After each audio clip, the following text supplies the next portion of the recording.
temptation still come, tribulation still comes, but having Christ means that none of those things are new, and then you can overcome by Him who grants you that capacity to overcome those things. Psalms 23 says how much, like, even when you walk through the shadow of the valley of death, you feel no evil, and he has a way to prepare a table in the midst of chaos for you.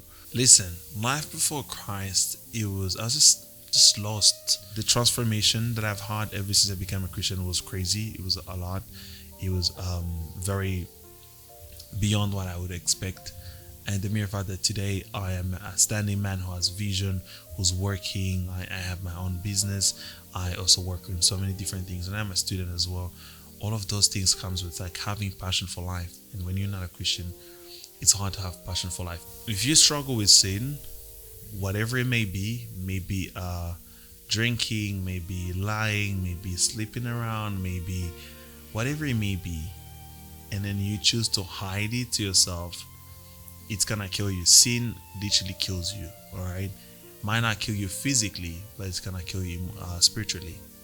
And that's the thing. That's what you do not want to lose. You don't want to lose your faith. The moment you receive the Holy Spirit, it immediately convicts you. Like you might say it, but you won't feel the same feeling you used to have before.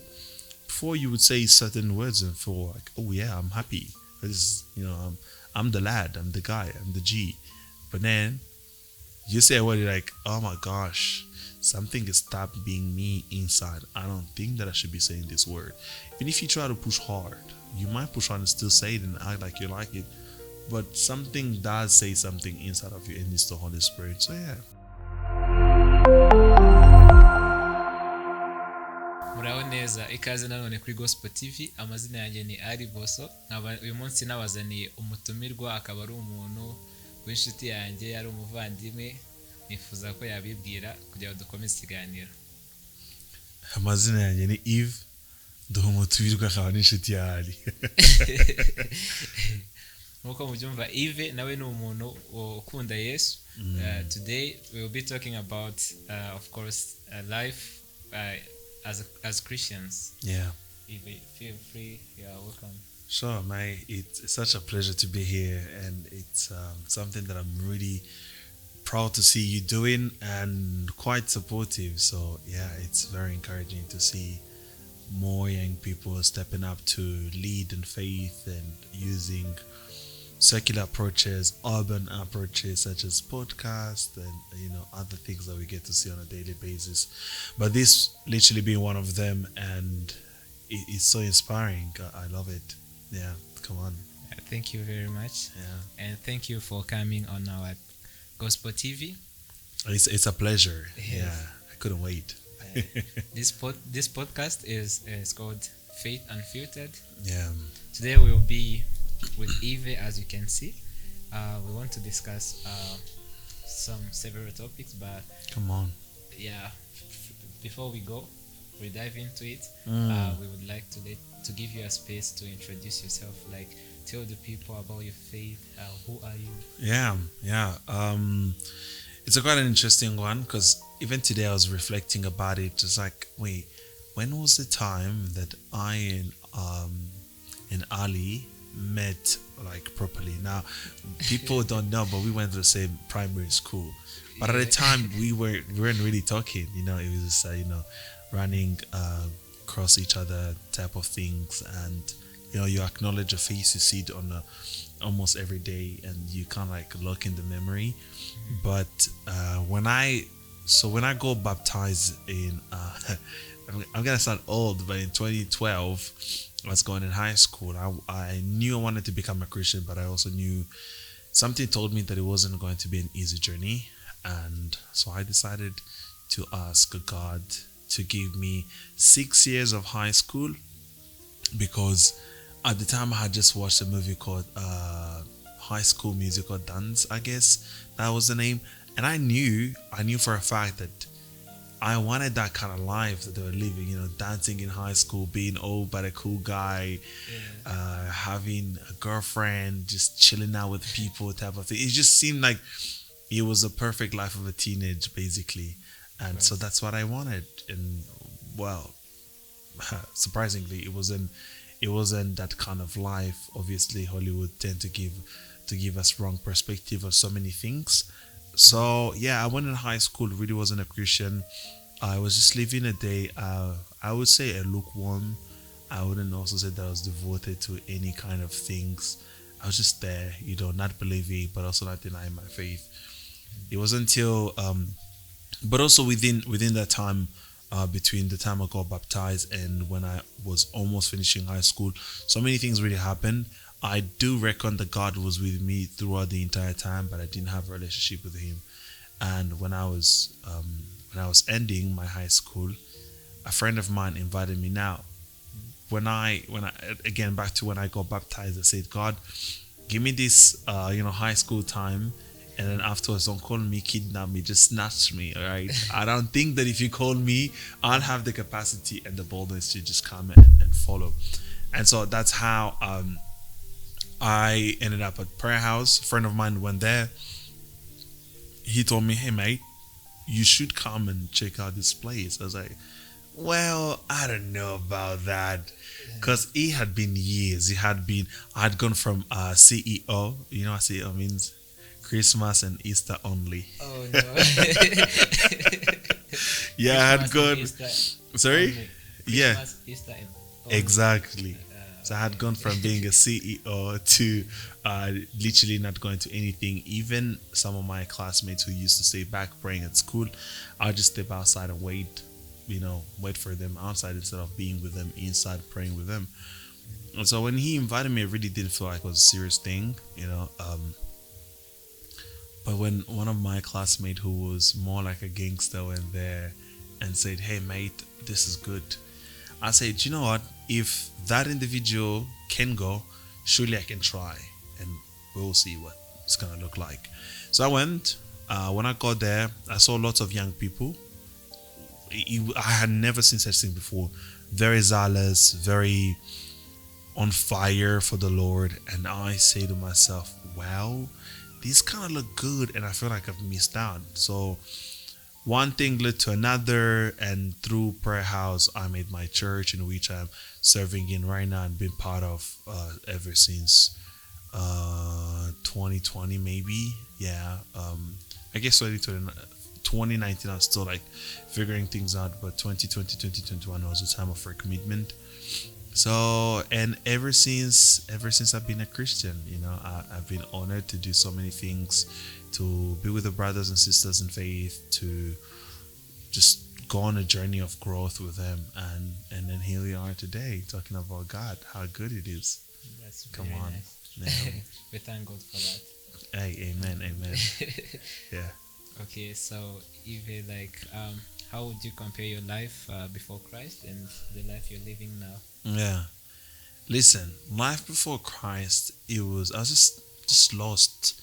And I think we use the word lost quite often. People tend to normalize the word, but it's basically not knowing where you're going, but you're going. You're just going into some places. You don't know what you're gonna do there. You don't know who you are going to meet. You have absolutely no idea of what you want to do with your life. You have absolutely no idea with the kind of friends you're looking for. You don't know what growth looks like. You don't know if you have passion for life. You just have these, how do I call it, like small flames that comes and goes in your life when you're not a Christian, and you tend to look for the same, I want to say, it's like a junkie of a feeling. You tend to become a junkie of a feeling. When things tend to get hard, you walk away, you run away. So you're just lost, to be honest. And I can tell you that was me. Even up until now, I do get times where I'm like, okay, what is really, really happening here? But the mere fact that now that I am a Christian is that I have a reliable community. I have pastoral care that is taking care of me. I am also engaging in helping other people. Also the Bible that say that where more than one or two are gathered, I am present. And I'm trying to remember one of these verses where I think it was Paul who was talking about how the mere fact that they got together and break bread together and had communion, God added on their numbers. That really speaks about how much God wants us to be in a community and be Christian who are invested in what is happening. And the transformation that I've had ever since I became a Christian was crazy. It was a lot. It was very beyond what I would expect. And the mere fact that today I am a standing man who has vision, who's working, I have my own business. I also work on so many different things, and I'm a student as well. All of those things comes with like having passion for life. And when you're not a Christian, it's hard to have passion for life. You can have passion for life, but you eventually find out that there was more to it. And I hate to say it, but I think I would have regretted not being a Christian. So yeah, that is in a nutshell, if I may say. Though I don't think that was a nutshell. Yeah. It's more like a tortoise shell. It's huge. Okay. So some people who are starting this journey, sometimes they think when you accept Jesus as your Lord and Savior, the trials and tribulations will stop. Did they ever stop? Well, they don't stop. That's the thing. They don't stop. But you get more. You get smart. I don't want to say smart, but you find ways. You find Jesus Christ to help you handle those situations, because the Bible says that He will not allow us to be tempted beyond what we can take, and through those temptations, He will give us what it takes for us to be able to endure. And the Bible does say that it's common. It says that it is common for man to be tempted. I believe that is the right word. There's no temptation that is not common to man. Exactly. No temptation that has overtaken you, except what is common to mankind. There you go. Yeah. So, and then, because I hate to say this, but there are phases to being a Christian. There are phases where you are a new believer, and with that comes with grace, comes with first-hand experience of the Holy Spirit, first-hand experience of what God does in life, and it is amazing. It's so beautiful. But it gets to a time where we're called to become disciples and go and preach the word, literally all the way to the end of the word. And with that comes with persecution, comes with temptation, because then you literally become a target of the enemy, and the enemy want to take you out. And that's the thing. But God do come through all the time. In fact, Psalms 23 says how much, even when you walk through the shadow of the valley of death, you feel no evil. And he has a way to prepare a table in the midst of chaos for you. So temptation still comes, tribulation still comes, but having Christ means that none of those things are new. And then you can overcome by Him who grants you that capacity to overcome those things. And the way that it happens practically is just having friends that are available to help you. It also boils down to really finding a local church you can commit to, because those are the people that gets to know you and that gets to help you to grow. Those are the people who can hold you accountable, the people you can be accountable to, the people who can pray with you, just the people who goes on this journey with you. Because also it's not a one person's type of relationship. It is very, very essential that you find a church you commit to. Yeah. And then, tribulation are still going to come, but you will be able to manage them. In fact, you realize how much it is an opportunity rather than an obstacle, obviously, for you to grow. Yeah. Sure. Come on. Like you said, by the moment you become a Christian, you're automatically the devil's opponent. Yeah. So, from your own experience, what would you say about Christians who follows Christ but still struggles with sin? Yeah, I would say when struggling with sin, I wouldn't say that it's something uncommon. It is very common. We all do, but it all depends on how you choose to handle it, how you choose to deal with it. If you struggle with sin, whatever it may be drinking, maybe lying, maybe sleeping around, maybe whatever it may be, and then you choose to hide it to yourself, it's gonna kill you. Sin literally kills you, all right? Might not kill you physically, but it's gonna kill you spiritually. And that's the thing. That's what you do not want to lose. You don't want to lose your faith. Because whether you like it or not, sin is gonna create bitterness, and bitterness is gonna create pride, and yada yada yada. One thing is gonna lead to another, and before you know, you're out. So yes, you are going to still struggle with sin, but how you choose to fight that battle is what really sets you apart. If you choose to become open, like I said earlier, be accountable to someone who's mature, who's faithful, who can actually guide you and lead you, then you'll be able to overcome it. Man, there has been sins like I've overcome. Like, I used to lie a lot. What? I used to lie. And Lie? I guess I kind of got very creative. I grew up with this one. I'm starting to think, what did you lie about? More like half of all. But yeah, I truly though, like I remember high school. I don't know, it was something about being overtaken by the imposter syndrome, that you're just trying to get approval from everybody, but you don't have enough stories. I've been there too. There you go. Yeah, there you go. yeah. So I started to come up with these stories like, my dad he's got guns and we've been taken over, yada yada yada. Or, which is not true, my dad doesn't have guns. Yeah, or my uncle is a pilot and he's not.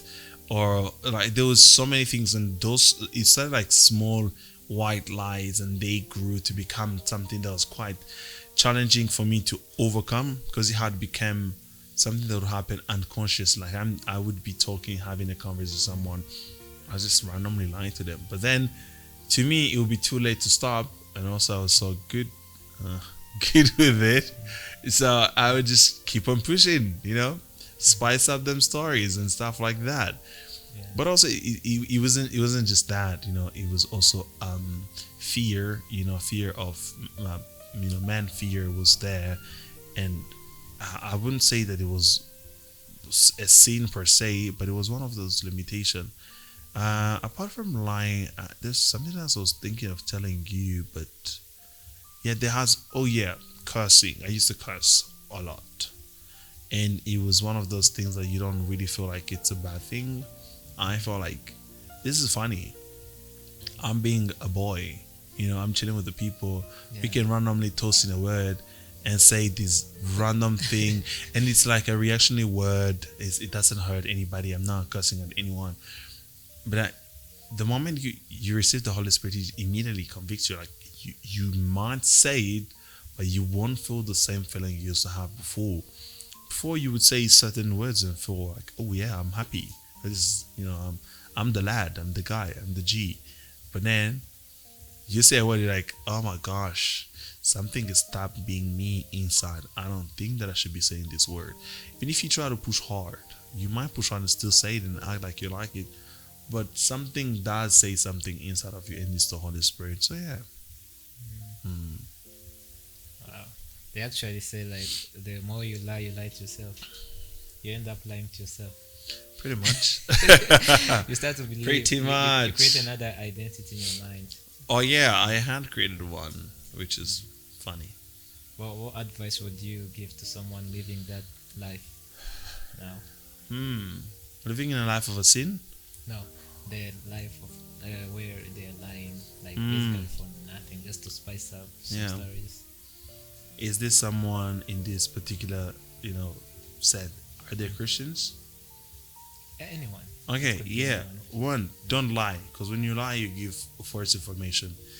It is, if you have used any type of statistics to come up with a decision or a solution you want to provide, when you find wrong information, you get wrong results. You find wrong solutions. So whether you like it or not, whatever you're trying to solve with the lie, you are not going to be able to do it. It might look like you're going somewhere, but it's not going to work. Literally, be honest, be clear, speak your heart. Do not be proud. You don't, because usually most people, they would lie because they feel like, I'm not confident about the truth. Let the truth be the truth.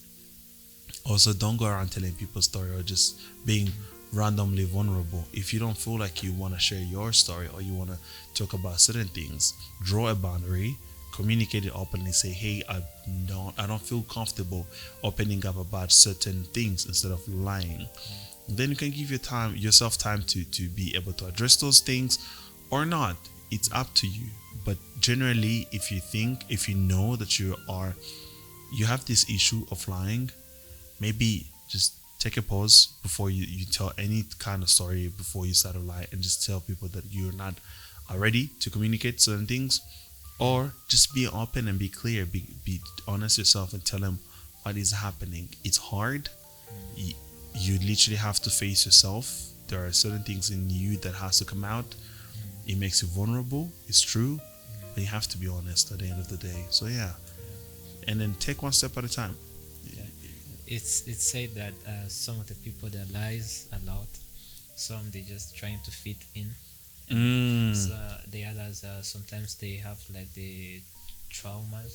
Yeah. So they don't want people to know the full story, so they make up their own new story in their mind. Yeah, poster syndrome, it's something very crazy, and I can tell you that there are times where I feel like it could be good to just spice up my own story. I can convince someone through that. But as much as it gives that comfort of feeling like someone is convinced about what you have said, it also strips you of your actual identity. Do not rob yourself the opportunity to learn and grow. Do not rob yourself the opportunity to be somewhere not too high. And it is okay. Everybody has been there. Some people are still there. Some people are praying to come up all the way to where you are. The place where you consider low is someone else's like best, top, high. So instead of misrepresenting yourself in a sense, just be okay with where you are. Be okay with who you are. And if you don't really like who you are, perhaps that is saying work on yourself, grow in certain areas. Be in your fitness journey. You don't have to lie people that you can do 20 push-ups. If you can only do 5, it's fine. Yeah. You don't really want to lie to people that you know all about bikes just to sound cool. It's fine. Because also, see, this is something most people might not realize when they're lying, because obviously you become like I kept using the word a junkie, but you become addicted to that feeling. But you don't really know that you can't lie 3-4 times to someone and they won't tell. They will tell. You mispronounce something, you are gonna fail here and there, then they will tell that you're lying. And that's the thing. You won't know that they have figured out that you're lying. All that will say is that they will lose trust for you and they'll stop talking to you or stop including you in certain things that could have been maybe a grand opening for you, an opportunity here and there, but now nobody trusts you because you lie about small things. So what are you going to do about bigger things? True. Yeah. Right. So, like, if you were to meet someone who just got like started with this work with Jesus, Yeah. What would you suggest? What would you recommend? If I met someone who have just got started, started this journey with Christ, man, I don't want to scare nobody, but be ready. This game, you can't be half in, half out. It's go big or go home type of story situation. Yeah, you love Christ, and then here's the thing: nothing in this life is easy. The mere fact that you have to fight to find affirmation in so many areas, and I'm not saying that affirmation is bad. It's actually good. I love some good word of encouragement. But if you have to fight to find affirmation in so many other things and places in life, that says so much about how life is not easy. You can't do it by yourself. So, if you're starting this journey of Christianity, you're going to have so many questions. There are so many things that you will see, and maybe it's your first time to read the Bible. Maybe it is your first time to hear about the story of David who killed the giant, or you might catch some of those wild stories of the Nephilims, or maybe for the very first time you find out that Jesus lived in Egypt. All of these things are gonna come might be also newer information to you. Also, revelations are gonna come, and you start to experience what it is to be a Christian. Don't don't get too consumed or too distracted. Yes, get too consumed. Don't get too distracted by the beauty of that knowledge. Instead, lean in, find accountability. It is not easy when someone has to sit you down and ask you, where are you struggling? Where are you struggling with these kind of sins? And now you have to be vulnerable and be open. But that's exactly what it is. It's that level of vulnerability. It's that level of saying, hey, I want Christ for whatever it is it takes. I'm gonna go. And when you make that one bold step, man, he just comes through. You know. So yeah, you're a new Christian. You don't really get it. It's fine. Just stay. One of the good example I got from a preacher, but it wasn't specifically about Christianity. He was talking about just being a reliable person. He said how much young people, mostly young men, are failing in so many areas because they're easily irritated. And then he was talking about how there are one key to people trusting you and you growing in whatever area of life is show up on time, have a good attitude, and do what you say that you're going to do. Those three things are going to get you through. So yeah, as a Christian also, show up on time, do what you say that you're going to do, and have a good attitude. You will come through. And also lots of prayers and accountability. Yeah. Thank you. What's your view on this verse that speaks about tongue having the power of life and death? It is true. It's so true. Yeah. I believe that when the Bible says that we should do everything like we're worshiping, it's not joking. There is something that happen on a daily basis type of lifestyle, and you having the power of life and death in your tongue is one of those things. We're physical beings, but also we're spiritual beings. There is the life of Christ that is in us. The resurrection power is in us. If God is in me, there's something that he has of creation that can happen to me as well. This is why there's so many creative people. Like, we long to create, we long to make things happen. And then oftentimes you see, especially like men, like we do so much so that we can have that capacity to create something, create an opportunity, job-wise, or a relationship, a family. We love creating things, and we mark them with our names. This is mine, I did this, so people might know that I did. So it's the same, like God has given us that capacity to build or to destroy. And every time when you speak life into something, when you speak well of something, it tends to become well, because also psychologically you're telling your mind, this is how I see this, these are the outcomes I'm expecting. But also faith wise, spiritually wise, this is what I'm hoping for. And the Bible does talk about how faith is, the evidence and the substance of what it is and what is yet to happen. That is not the way it is written, but those are the key words. I know I just mentioned them. So yeah, so when you think about it, yes, the tongue has the power of life and death, and how you choose to use it. The first person is gonna save or kill is you, to be honest. But also that affects everyone else in your surrounding. But yeah, you're right. It's true. Does it have anything to do like the upbringing of kids, like where the parents say like, oh, it's like over small things they be like, you are foolish, you can't do this, you won't be anybody. Like, what would you say? That does affect how we all grow. It's not just spiritual, it's also psychological. You tend to see yourself in a particular way. I have struggled with some of the things that was spoken over me when I was young, and sometimes when things tend to become hard as I have grown, I tend to remember those things, and they really does kind of limit me in a way. Like it causes me to become stuck in a sense, because when things are going well, you're like, yeah, boy, I wish who and who can come and see me today. But there are times where things are not going well, and in those moments, if more words of encouragement was spoken upon you than discouragement, that would carry you through those situations. But for someone who didn't have that privilege of being encouraged as a young person, as a young man or young woman, you tend to reflect back and wonder if they were actually right, you know.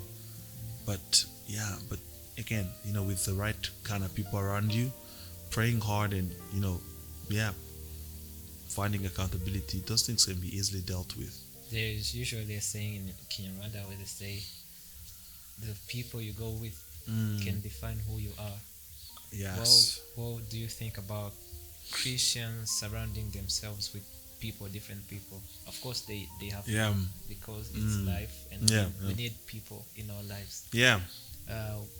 What's your view on that? Yeah, no, don't surround yourself with those people, man. You're dying. Nah, I'm joking. What I'm kind of joking. people?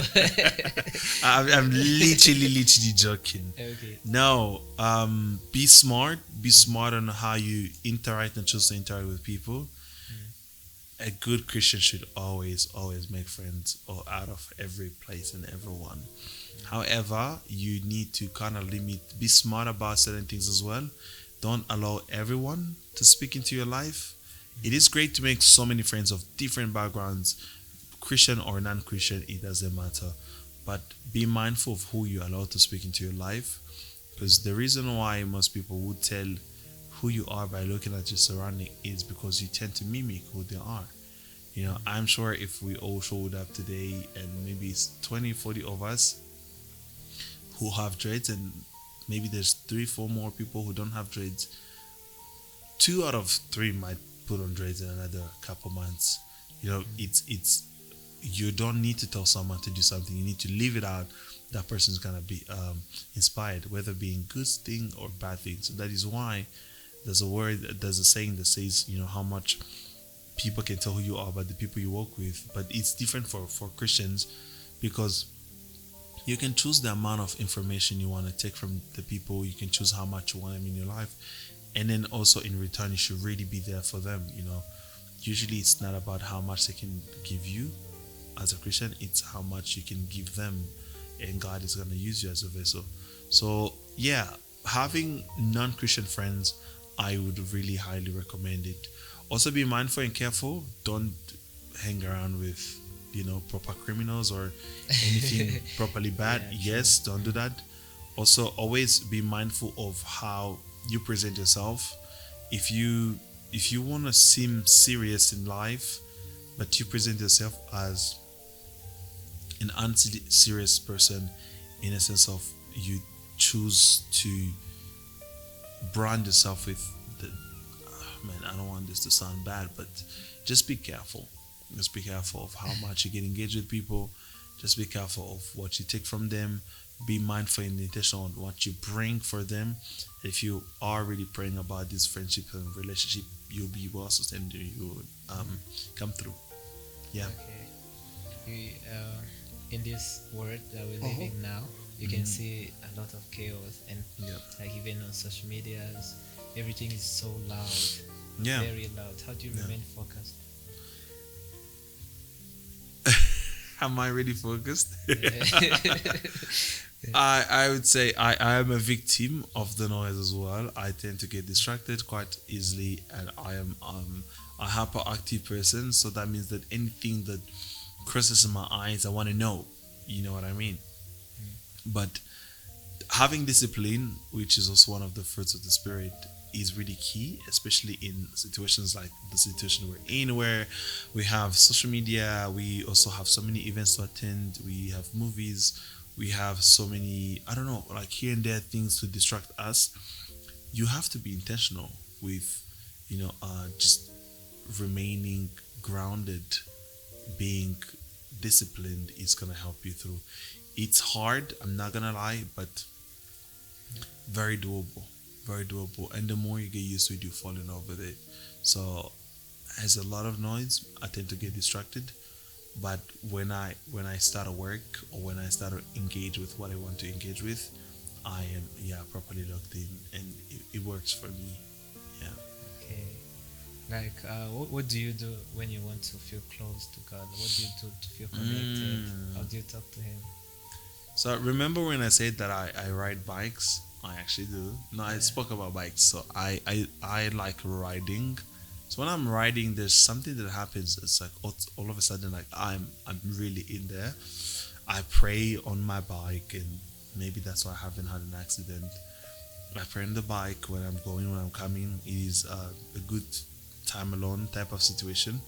But also, I do set aside specific time for me to pray and be connected with God, read the Word as well, and also become very intentional with how I engage with the Word. Not just me reading the Word, but how do I share this knowledge with someone? Do we allow critical thinking and conversation around it to help us grow? And do we seek testimonies on the back of these messages? All of those things. So they will help you. And those things, again, they happen only because you choose to settle with a local community, a local church. Yeah. True, true. I also want to ask you about this thing. Some people have been asking, how do one survive church hurt? You know church hurt?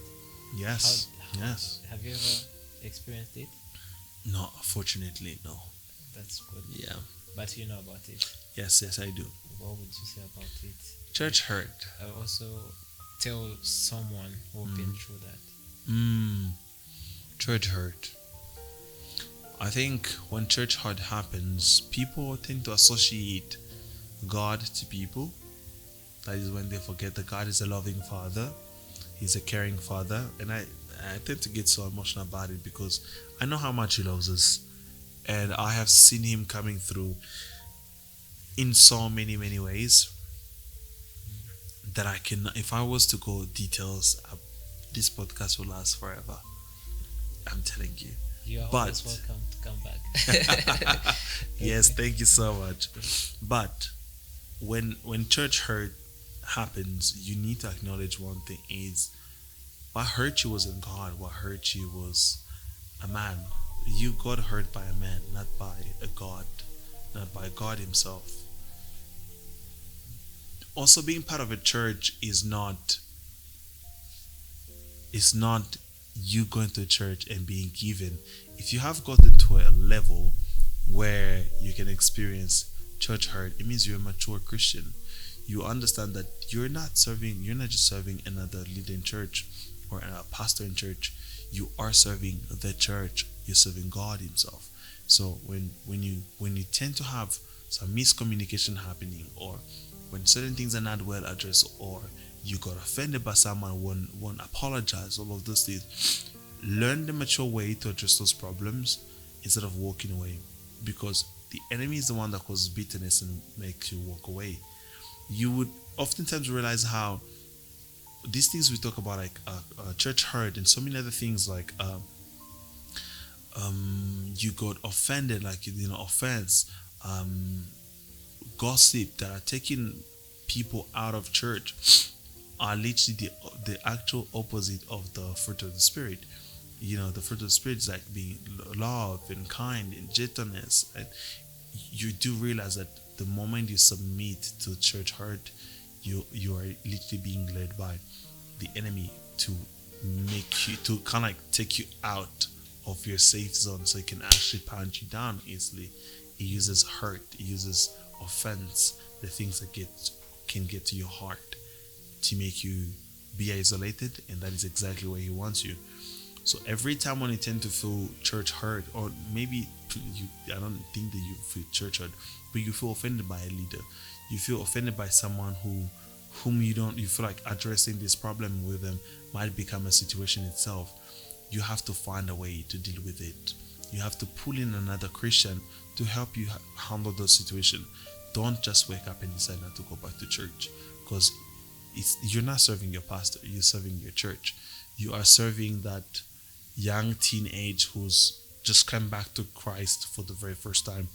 You are serving that mother who just had a baby. You're serving that father who haven't had a job in 5 years.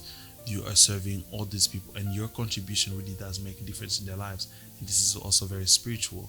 So yeah, don't just walk away because you can't deal with things. Instead of walking away from responsibility, sit down and learn how to adjust them. Yeah. Nice. That's a good way to look at it. So, Thank you. thank you very much. Um, uh, as a Christian, Yeah. you've experienced things, and before going to Christ, Yeah. now that you're a Christian, what's your vision? Become a father. Become a useful member of the society. Sounds very political, but it's true. Eh, Be, remain a brother, remain a friend, and just serve the kingdom. And how that looks like can be,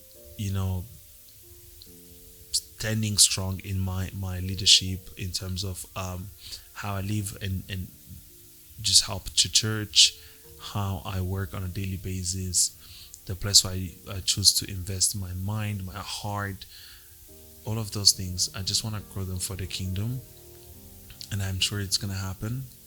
You know, the vision is big, honestly speaking. If we were to talk about work, if we were to talk about faith as a separate thing, the God is moving in all those areas, and I think my mindset and my approach to all of those things that I just highlighted have changed and have grown so much, and that are all deeply rooted on Christianity. And I believe what I'm chasing, pursuing right now is growth and closer with God in whatever I do, be business, be studies, be working out, be looking for somebody to date.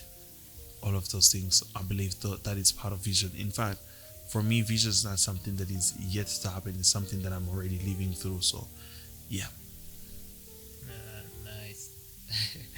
Actually, one of the things that brought me close to God was the discussions like this we've had in the past with Brother Yves. Yay! So I'm very thankful Come on, bro. for my brother. Legit, come on. It's a pleasure. It was a pleasure.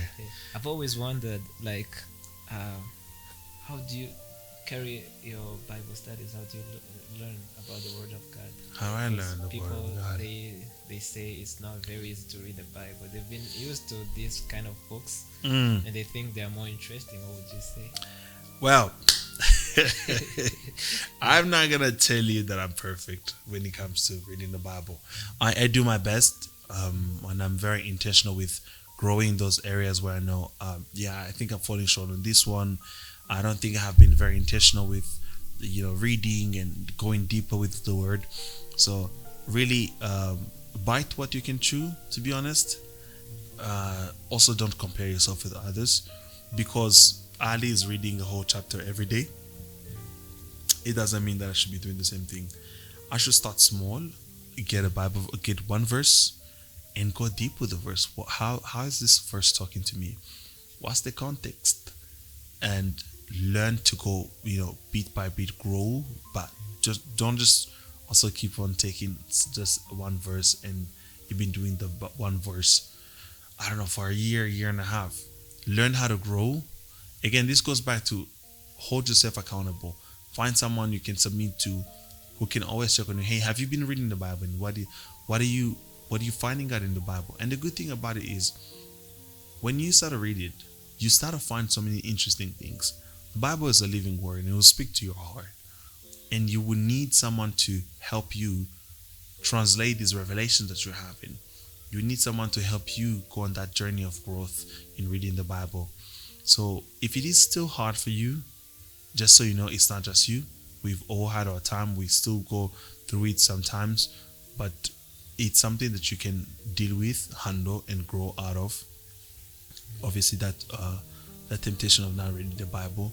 So don't shy away, don't run away. Stick around, pray about it, be open about it, and seek help. Somebody needs to give you some milk. Yes. Thank you. So before we close this episode, we would like to invite you for next time. I hope you will come back. Definitely. Yeah. So before we end this episode, I would like to ask you, what's your favorite verses, and you also tells us First tell us your verses. Ask you about your Mm, advice. What would you advise us? yeah. Oh man, favorite verse is crazy. Ah, let me see. It's so many. It's so many at the same time. My mind is blurry right now. Because I'm being put on the spot right now. I've been acting or Those churchy the entire time. those that Now I can things out remember. the most. Yeah, Okay. maybe. I think it's Jeremiah 19:11. It does talk about how well, let me actually read it for you guys. So you asked me what is my favorite Bible verse, and it's Jeremiah 29:11. It says, "For I know the plans I have for you, declares the Lord, plans to prosper you and not to harm you, plans to give you hope and the future." Yeah, and this other one has been speaking to me quite often, and it is in Isaiah, I believe, 40:31. Isaiah 40:31. It says, um, so this is NKJV. No, it's actually KJV. It says, "But they that wait upon the Lord shall renew their strength. They shall mount up wings as eagles. They shall run and not be weary, and they shall walk and not faint." Yeah, Nice. It's really nice to know that the Lord cares for that for us. definitely, definitely. There's something about the Bible and some of the Bible verses that speaks into the moment you're into, almost like aligning your past, your present, and your future to God's mission upon your life, like God's anointing and calling upon your life, saying that it's almost like saying that I know where you are, where you've been, I knew, and where you're heading, you should know that I know because I know where you have been and where you are. And if you let me take care of you, you will have this benefit, this outcome that are far better and beyond, and more than anything, that is well aligned with what I have for you, with who I've created you to be. Because the Bible says also that He knew us in the wombs of our mothers. That means that there is a predestined calling and mission upon your life, and you can only get there if you have the Holy Spirit on your side. Yeah, and you do not ignore Him. Yeah, that's really nice. I think you actually Yeah. answered even the other question, Which was which was advising us. So what that one advice would mm, like to give to someone following us today, whether Christian or someone mm, still thinking about it. yeah. There are a few things I would say. As a Christian, I would advise you something, but also as a human being, as a young man or a man, I would also have to give you something, and I always find a way to just bring it all together. I read a poem that says, "Before the coffee gets cold." It is a poem by, I think it's a Japanese author, who talks about how you should do things right on time. He says that before, when you say that you do something later, it oftentimes won't happen because later the coffee gets cold. Later you grow old. Later you grow up. Later you lose interest. And in most cases, later means never.